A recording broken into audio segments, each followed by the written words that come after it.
കോഴിക്കോട് മുക്കത്ത് 20 ഗ്രാം കൊക്കെയിനുമായി യുവാവ് പിടിയിൽ. എടവണ്ണ സ്വദേശി അൻസാഫിനെയാണ് ഡാൻസ് ഓഫ് ടീമും മുക്കം പോലീസും ചേർന്ന് പിടികൂടിയത്.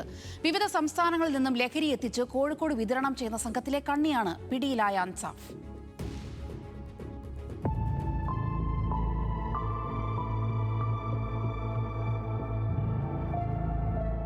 ഡാൻസ് ഓഫ് സംഘത്തിന് ലഭിച്ച രഹസ്യവിവരത്തെ തുടർന്ന് ഇന്ന് രാവിലെ നടത്തിയ പരിശോധനയിലാണ് 20 ഗ്രാം കൊക്കെയിനുമായി യുവാവിനെ പിടികൂടിയത്. മുക്കം PC ജംഗ്ഷനിൽ വെച്ച് പ്രതിയെ പോലീസ് സംഘം സാഹസികമായി കസ്റ്റഡിയിലെടുക്കുകയായിരുന്നു. ലക്ഷക്കണക്കിന് രൂപ വിലമതിക്കുന്ന ലഹരി വസ്തുവാണ് എടവണ്ണ സ്വദേശി അൻസാഫിൽ നിന്നും കണ്ടെടുത്തത്.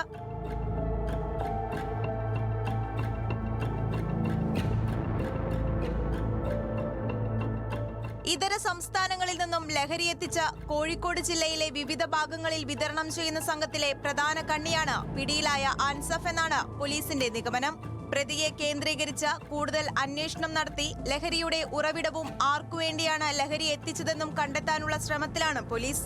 സംഭവത്തിൽ പ്രതിക്കെതിരെ NDPS വകുപ്പ് ചുമത്തി കോടതിയിൽ ഹാജരാക്കി റിമാൻഡ് ചെയ്തു. ന്യൂസ് മലയാളം, കോഴിക്കോട്.